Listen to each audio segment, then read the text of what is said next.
Alors, comment je suis arrivé chez Vernier Hydro? Faut reconnaître que c'est un petit peu par hasard, puisque j'ai démarré ma carrière dans un bureau d'études qui travaillait en Afrique. Et c'est vrai que j'avais toujours eu une attirance pour ce continent un peu irrationnel. Je ne savais pas pourquoi je voulais y aller, mais je voulais y aller. J'ai découvert le métier à travers ce bureau d'études. Et après, j'ai changé. J'ai saisi une opportunité qui m'a ramené sur la région Centre et Orléans. Et pour faire quelque part ce que je faisais déjà, mais non pas côté études, mais côté produit. Et très vite, je me suis rendu compte que ça répondait mieux à ce que j'avais en tête et que c'était vraiment ce qui donnait du sens à mon action. Déjà, ce qu'il faut comprendre, c'est que Vernier Hydro est un fabricant de pompes. Et quelque part, moi, je ne veux pas vendre des pompes. Je veux vendre de l'eau. Et c'est totalement différent, puisqu'on n'est plus dans une approche de produit, on est dans une approche de service, et donc on s'inscrit dans la durée. Puisqu'un produit, on le vend, tout s'arrête. Le service doit être continu pour répondre à la demande que les utilisateurs expriment en permanence, notamment quand il s'agit de l'eau.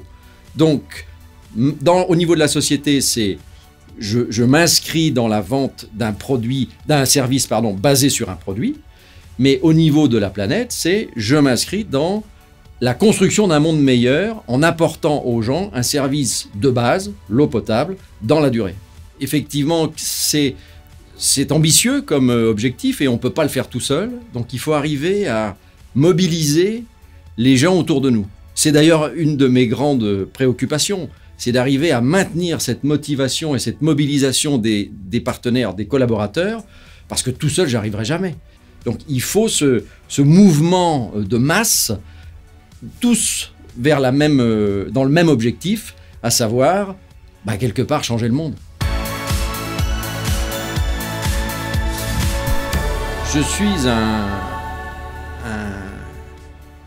perfectionniste dans le sens où c'est vrai que je regarde toujours ce qui va pas, comment l'améliorer, comment le rendre plus accessible, comment le rendre plus adapté à mes différents interlocuteurs ou aux utilisateurs.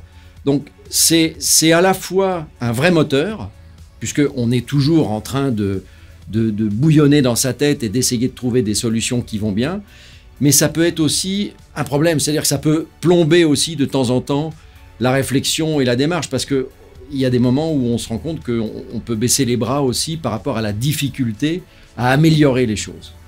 Et donc, je pense que objectivement aujourd'hui, le moteur l'emporte, heureusement. Mais il y a des moments difficiles, il faut quand même le reconnaître. Alors, je suis un chef d'entreprise heureux parce que ce que je fais a du sens. Et ça, pour moi, c'est fondamental. Je ne suis pas un chef d'entreprise heureux parce que je trouve qu'on doit se battre beaucoup trop, même, je dirais, au sein d'une communauté qui est censée œuvrer dans le sens d'un monde meilleur pour arriver à améliorer un tout petit peu les choses.